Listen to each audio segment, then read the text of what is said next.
সন্ধ্যার সময় আবদার হলো বাচ্চাদের কিছু খাবে, তো কী করি বাচ্চাদের জন্য। তো একটা বেগুন নিয়ে নিলাম, বেগুনটা ভালো করে ছুলে নিলাম। দেখো ভালো করে ছুলে নিয়েছি, বেগুনটা একটা পোকাও ছিল। এবার আমি বেগুনটাকে পিস পিস করে কেটে নেব। আর ওইদিকে ওইগুলো যেহেতু দুষ্টুমি করে, ওগুলোকে মটরশুঁটি দিয়ে দিয়েছি বাছার জন্য।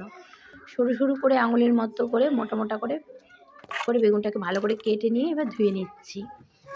এবার আমি বেগুনটাকে জল ঝরতে দিয়ে লবণ মাখিয়ে দিলাম। লবণটা মেখে আগে রাখবো, যেহেতু নিরামিষ তাই একটু মুড়ির গুঁড়ো নিয়ে নিলাম। মুড়িকে গুঁড়ো করে তার মধ্যে সামান্য লবণ মিশিয়ে দিলাম। এবার আমি আরেকটা বাটিতে অল্প জল আর লবণ আর ময়দা মিশিয়ে নিলাম। নিয়ে আমি এটা একটা বাটার করব, তাই এটার মধ্যে হলুদ দিয়ে দিলাম অল্প, আর দেবো কালো জিরে আর অল্প সামান্য ঘি দিয়ে আমি ভালো করে ফাটিয়ে নিয়ে রেখে দিচ্ছি। একটা একটা করে বেগুনের পিসগুলো আমি এর মধ্যে চুবিয়ে ওগুলো আমি কড়াইয়ে দিয়ে দেবো ভাজার জন্য। কড়াইটা রেখেছিলাম সিমিতে, বেশি আঁচ দিইনি। তেলটা গরম হওয়ার পরে এক এক করে আমি ভেজে নিচ্ছি।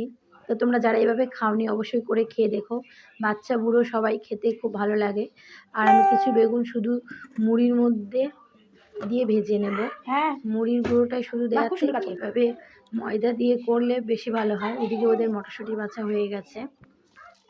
তো আমি সবভাবেই করে দেখাচ্ছি, তোমাদের যাদের মানে খেতে ভালো লাগে অবশ্যই এইভাবে করে একবার খেয়ে দেখো কেমন লাগে।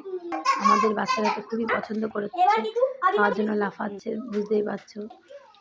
আর এটা বাচ্চা বড় সবাই খেতে পারবে। আমার হয়ে গেছে এটা করা। আর এটা ডিম দিয়েও করা যায়, কিন্তু আজকে আমি নিরামিষ বলে এভাবে করলাম। টাটা।